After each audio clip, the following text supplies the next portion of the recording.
Hey Meisner makers, it's Jennifer at Meisner Sewing and Vacuum Centers, and I am super excited to share with you another assortment of product that is being featured in our Festival of Savings. Now this particular assortment of product that we're going to be talking about today is flash sale product. So check the dates below so that you don't miss out on your opportunity to save on all things that cut. In particular, what I want to talk to you about today is the AccuQuilt cutting system. So if you have done any quilting at all, you have come across something where you are putting together triangles, right? And anytime actually that you're quilting, you want your cuts to be as accurate as possible, because the more accurate the cutting, the easier it is to make sure that your stitching is going to be accurate, and then your blocks are going to come together accurately. Triangles in particular can be sort of a bane of our existence, right? Normally we sew strips or we cut strips out and then we just cut them on the diagonal to make triangles. So you get a traditional, right, triangle with the points and the points and the points. That is difficult to piece together accurately. So with the AccuQuilt system, one of the beauties is that as it cuts the shapes for you, anything that has to be nipped or aligned carefully, that's been thought through in the die cutters themselves. So if you look at these little triangles, you can see that they have little straight edges here. Those would be, if you're familiar with piecing your triangles, the dog ears that we would trim off after we stitched. So with the AccuQuilt dies, those little dog ears have already been nipped out for you. This little pointed spot, that's your 1/4 inch, and you know where to start stitching your fabric so that you're going to get perfect half square or 1/4 square triangles. How fantastic is that? Now, if you've never seen an AccuQuilt in action, let's have a look here and talk through what happens at the cutters themselves. So we're going to be working today with the Go Big, and this is the electric cutter. This is their top of the line. I like it. It's sort of like a saw for fabric, right? You're going to feed your fabric right through here. It's just going to go through right on its own. You can stand back and watch or be prepping your fabric for the next go round. So today I'm going to cut, actually before we cut those, let's take a look at those little triangles that I was talking about. So this is an AccuQuilt die. There's 2 different colors of foam here. The darker foam is to indicate where the fabric is going to be cut. This is the shape. We're cutting 4 little half square triangles with this particular die. This edge here, the boundary or the border, there's a very sharp blade in here, right? So this is not something you're going to want to set down and push your hand on, okay? It's got to be sharp enough to cut your fabric, and it'll cut approximately 6 to 8 layers of quilt weight cotton in one pass. So let's cut some of these little squares out and see how this works, and then talk a little bit more about the system. Now, when you buy fabric or you have yardage at home versus fabric out of your stash where you might have scraps kicking around, you are going to want to cut it into, a strip of some kind. So I would use my traditional rotary cutter and mat to do that. And I am going to take just a second to talk about this particular cutter because I love it. This is the rotary cutter from Quilter Select, and when you pick it up, you're going to notice it has some weight to it. The advantage of that weight is that I don't have to push hard when I want to cut my fabric. That weight is going to assist my cutting, right? It also it is a right or left hand, so you would literally just pick it up in whichever handed you are, push the release button, and cut. But when I push the release button, that blade's going to come down. When I get to the end of my cut, I'm just going to flip it over and it retracts that blade so that I don't have to worry about putting this down and nicking myself. If you've ever done that, you know how unpleasant it can be. So I have my fabric here already pre-cut into some strips, and I'm going to cut strategically. I know that I'm going to want to sew these 2 fabrics together to make my little half square triangles. So I'm going to lay them right sides together. Well, we could double it up. Let's go ahead and just double that up. And then we're going to place it over the dark section of the foam. Now tip, people will often ask me, isn't there a lot of waste with this? Well, not really, because, all right, you're going to sandwich your fabric between the die and the mat. The only place that the die will actually cut is where the mat is coming in contact, okay? So if I put my fabric this way and just cover up that dark area, then I still have all of this fabric over here, right? Or depending on the size of the fabrics that I'm working with, it might make more sense to go this way. Now also notice that the shapes appear to be at a slight angle, and there's a reason for that. If you drive over a speed bump, you know how your car goes boom and you have to kind of slow down. Here, this is like going over that bump at an angle, right? So that you're not hitting it head on. And that's sort of the same way the rollers inside the AccuQuilt system work. So we're gonna place our fabric over our cutter, our mat, or over our die, our mat over our fabric. We're gonna slide it up in here, just give it a little push to get it going. And just like that, we now have accurately cut, got a little static going on, accurately cut triangles with those little edges nipped off. So when I take them to my machine, right sides together, aligning those straight edges, and I stitch my 1/4 inch seam, I will have nothing left that I need to trim. So how cool is that? Now, we talked about geometric shapes. There are geometric shapes, there are applique shapes, there are all sorts of different block sets available for you. And that would take way more time than we have in today's video. But I do want to invite you into most of our store locations to have a look at the AccuQuilt in person. Any of our associates there can help you. They can answer questions for you about the cube system, about the block on board system, and about the general geometric block dies that are out there. The one die, this is one of my favorites. This one particular die, this is the tumbler. So the AccuQuilt is also really helpful for unusual shaped blocks or unusual shaped pieces that you might want to cut and to stitch.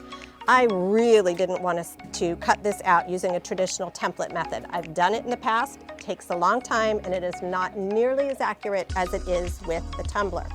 And I tell you this because if you hang tight, if you want to learn a little bit more about the AccuQuilt system, then immediately following this presentation, we have a throwback to Workshop Wednesday, which will take you through how the tumbler is put together using the AccuQuilt system.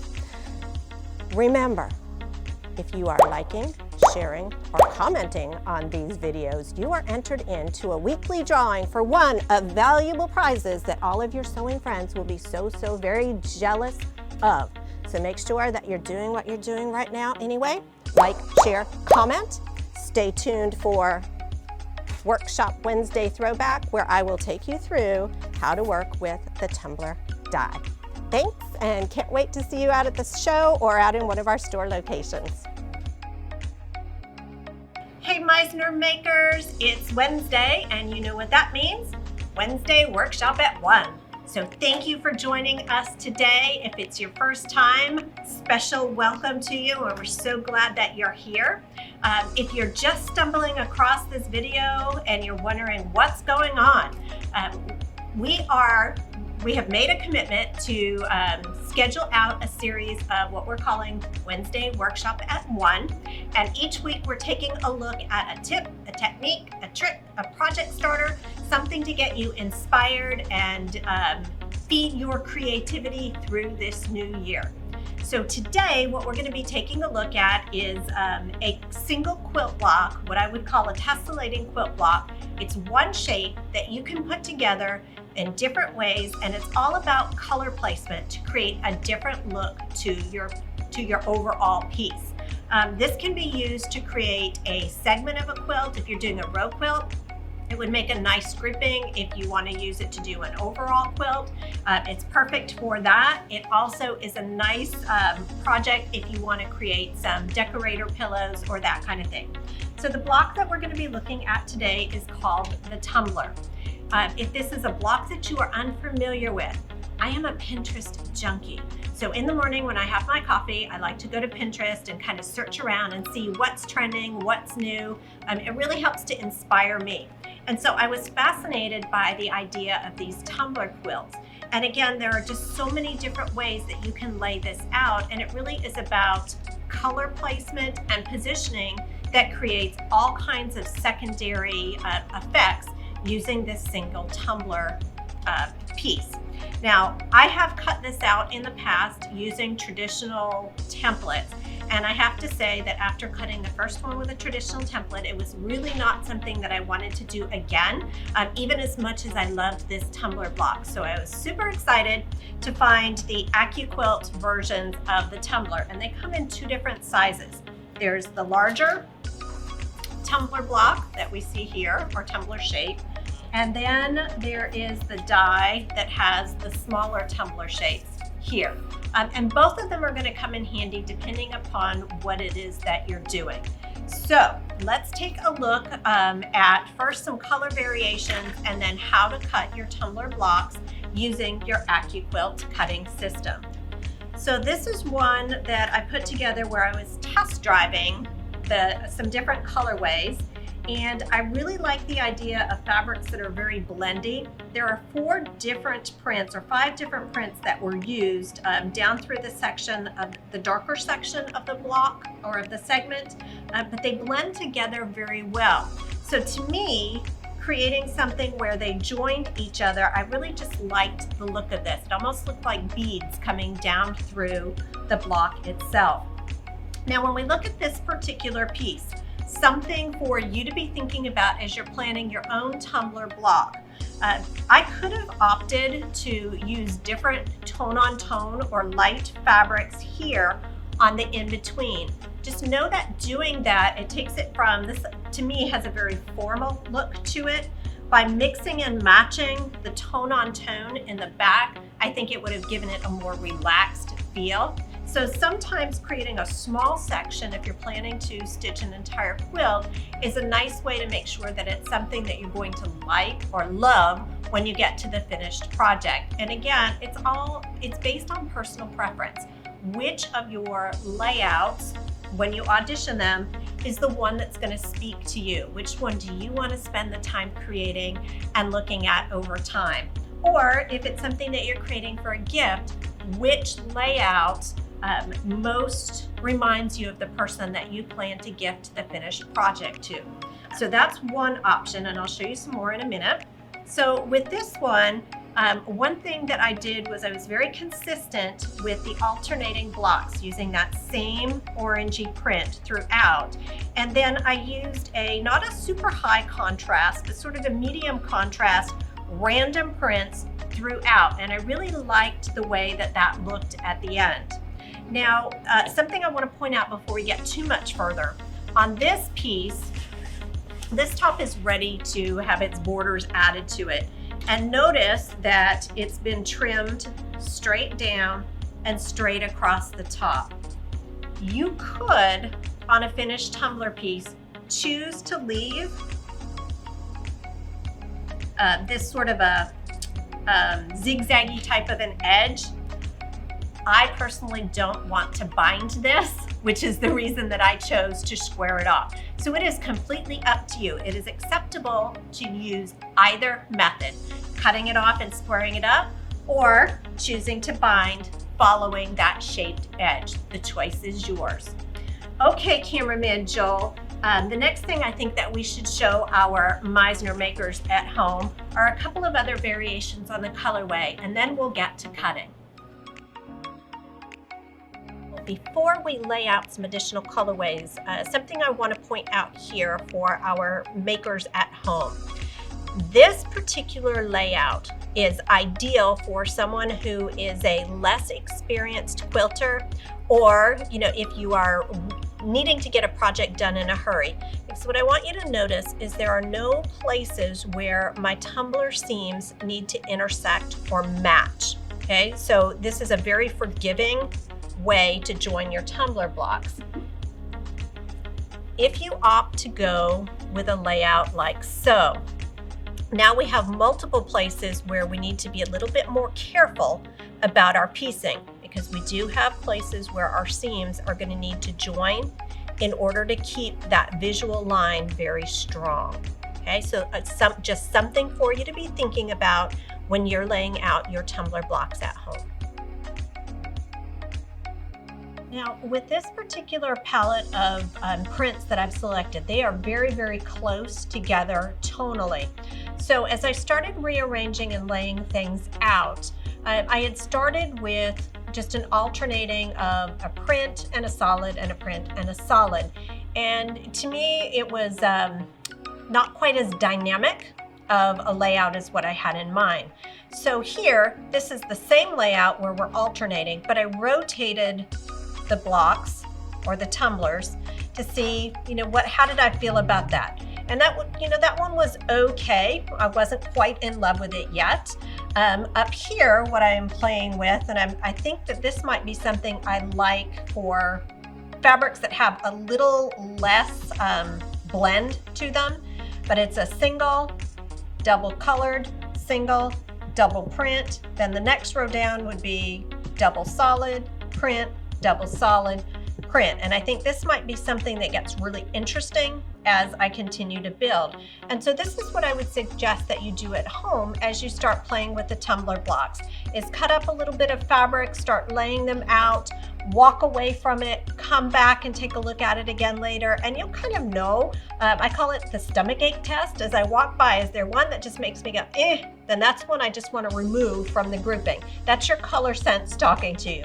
If there's one that you keep walking by and just continues to draw your eye, that's probably the layout that you're going to be happiest with over time. And then once you lay out a larger section of it, let's say that this is the layout that we've decided to go with, I'll go by from time to time and just move around some of the prints just to see if a slightly tweaked arrangement is something I like a little better.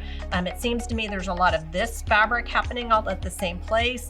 So, I'll kind of walk around, I'll move them and live with it for a little while and then go back and sew it together. This, to me, honestly, is truly the part that takes longer than stitching it together. Not because it needs to be a life decision that you're making, but to me, this is just kind of fun. Sort of like a quilter's puzzle to go around and to play with my fabrics and to just enjoy the process and the color. It's very meditative for me. So this is something that I spend a little bit of time with before I commit to putting them all together. So, Cameraman Joe, let's go to the AccuQuilt. Let's cut some of these tumblers out so that our makers at home can get their own tumbler quilt started and begin the process of laying their colors out and get to stitching. If you've not worked with an AccuQuilt system before, or you're unfamiliar with what the AccuQuilt cutters do, there are 3 different cutting machines to select from. We're going to be working with the manual die cutter today. There's also an electric version of the cutter, which is a little wider and will feed your fabrics through at the push of a button. And then there's a travel size, which is a little bit smaller, called the Go Me. When you are looking at dies, your packaging will indicate which size cutters that die will work with. So you want to make sure that you select a die that is an appropriate size for the cutting system that you have at home. We're going to be working with the tumbler die that has the 3 smaller tumblers. Now, again, if you're unfamiliar with this system or you're getting to know your AccuQuilt system, it's nice that there are 2 different shades of foam here, so you know which part of the foam your fabric shapes are going to be cut from and which part is the scrap, so to speak. In this area, there are very sharp blades that are down inside, so you want to not put any pressure there or push on it with your hands, because again, these are the blades that are going to cut through our fabric. And your cutting system will cut about 6 layers of quilt weight fabric at a time. Now with this, you are going to want to use a mat that is the appropriate size for the die that you're working with. Now, a couple of tips. When you're working with your dies, some of the questions that I get is, is there a lot of waste? Is there a lot of scrap? That kind of thing. And the answer is no. When we lay our fabric down to cut for this shape in particular, what I'm going to do is I will measure the widest point on the die, and it's just about 4 inches. So I would cut my fabric strips about 4 1/4 inches. Now also notice that they are kind of coming down here at an angle. That's to help feed the fabrics through the cutter a little more easily. I am going to lay my fabrics down in line with that. They're not going to go here, and they don't need to cover the entirety of the board. They just need to cover the portion of the die that I wish to cut fabric from. If I only need a few tumblers, I don't need to cover the entirety of the die with fabric. I can just cover the section that I wish to cut. The only place that will cut fabric on your die is where your mat is situated. So if I have my mat this way, even if I have fabric up in this area of the die, it's only going to cut where the mat is coming into contact with the die itself. So there are a lot of ways that you can position your fabrics on your dies so that we're not wasting fabric. Okay, so for the tumbler die, we measured the widest point and it was just a little shy of 4 inches. I have cut my fabrics to 4 1/4-ish inches. I don't worry too much about the seam allowances. That'll just get cut off at the end anyway. I have my fabric is folded in half. I'm going to fold it one more time.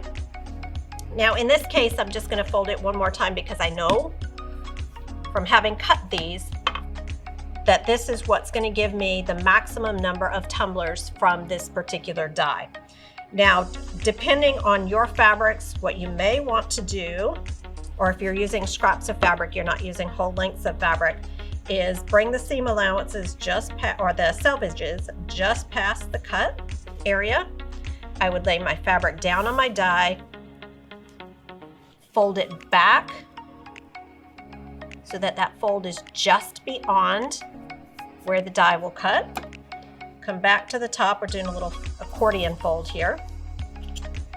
Flip it back, making sure that the fold is up here even about with the selvage. You need it to be past the blade. Come back down and accordion fold it again. Caution. I now have my fabrics right sides, wrong sides, right sides, wrong sides. This works for this die because my pieces are symmetrical.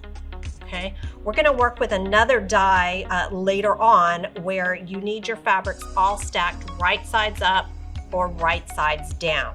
For this particular die and for the way that we are cutting for this project, it doesn't matter. But keep that in mind when you're cutting your fabrics. There are times when they will need to stack all in the same direction. There are times when it doesn't matter. If in doubt, refer to the instructions that came with your die or to the AccuQuilt website. Okay, so let's get this positioned properly, since that was sort of a quick layout there of our fabrics.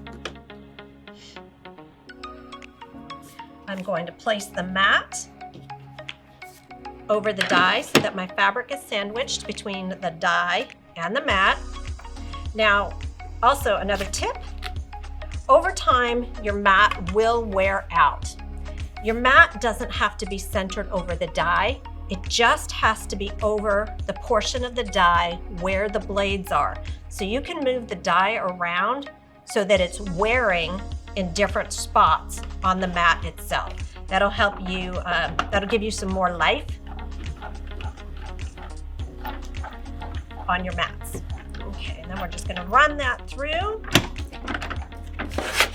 Don't need to leave your ruler on your cutter. And then I like to drag my mat just a little bit because sometimes with static electricity, my fabric will stick to my mat. And then we're gonna pull away the scrap. And we now have our tumbler pieces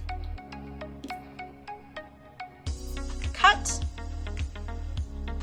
and ready to be joined. All right, something I neglected to mention, and this is super important.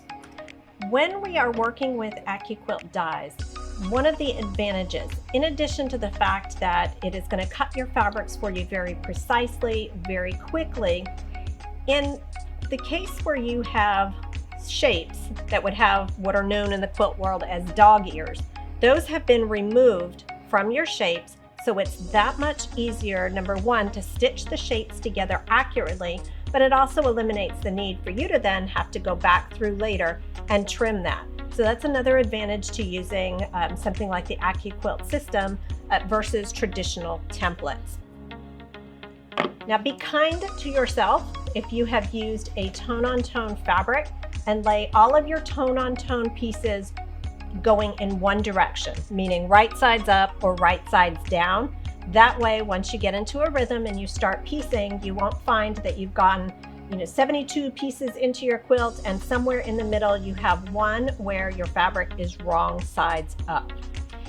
If you are stitching together randomly, then you're ready to go. If you have done something where you have planned it up on your design wall, I like to take my fabrics down one row at a time, stitch all the way across that row, then get the next row, stitch all the way across. That way I can keep my colors where they belong. As with most traditional quilting patterns, we are using a 1/4 inch seam allowance. So you do want a 1/4 inch foot on your machine. I prefer a foot that's flat on the bottom for this particular quilting shape, just because it makes it a little easier for me to see where those cutouts from the dog ears are. So I would have my fabrics laid out. I'm going to lay them right sides together as we do for any other quilt or piecing project.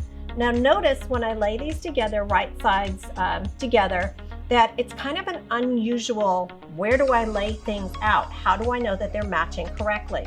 This is where that little flat edge at the top and at the bottom of the segment come in handy.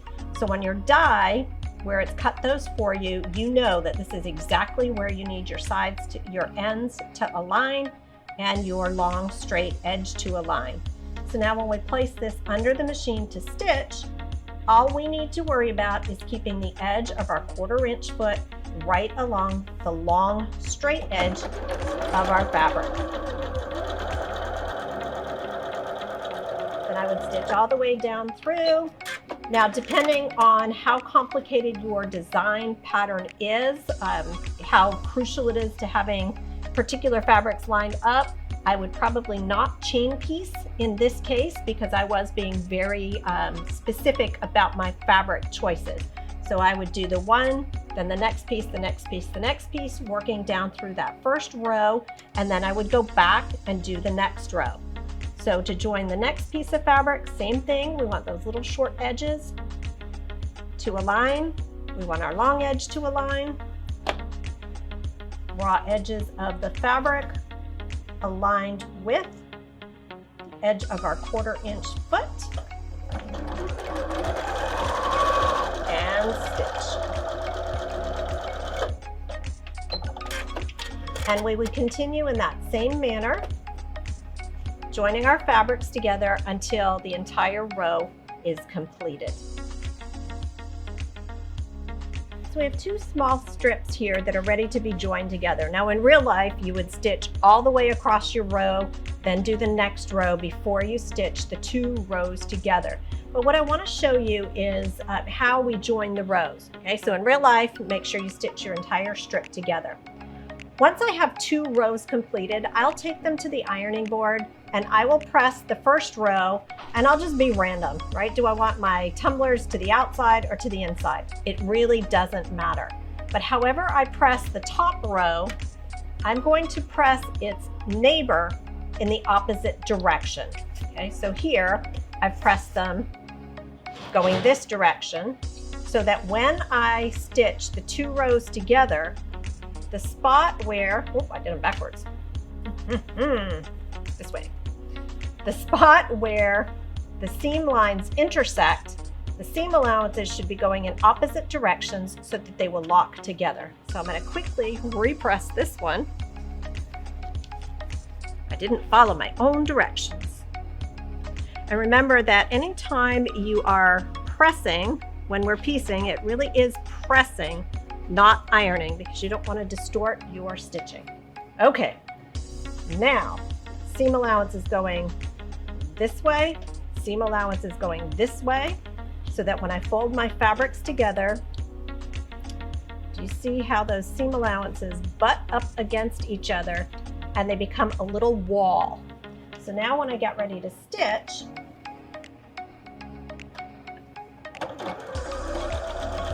it's going to be that much easier for me to make sure that my seams align correctly to create a nice, strong visual across the quilt.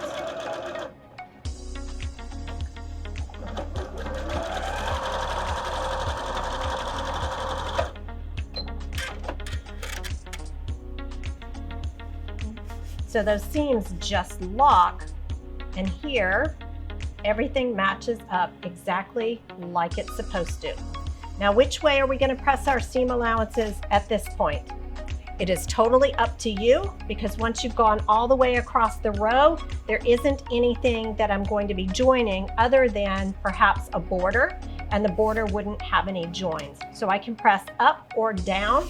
Most likely I would press them all going in one direction, probably towards the top of my quilt, but again, it's not critical. There are some who do like to press their seam allowances open when you have this type of a join. It is completely up to you. I find they behave a little better going in one direction or the other. Now, for anybody who gasped when I said press them open, traditionally, we press our seam allowances to one side or the other, and that's something that started when quilting was primarily done, not piecing, but the quilting was done by hand versus machine. And when you press all your seam allowances to one side or the other, it gave you a section at every seam line where you had minimal bulk to stitch through. It's much more difficult by hand to needle through the 6 layers of fabric where I've pressed my seam allowances up than it is to needle through the one layer of fabric and batting. So that's the traditional reason for pressing your seams to one side or the other. For something like this, it is perfectly acceptable to press them open. So I hope you have enjoyed today's segment on the tumbler block, and I really would love to see what you choose to do with your own tessellating tumbler block quilts. Hope to see you next week. If you have questions, comments, or suggestions, please email me at info@meisnersewing.com.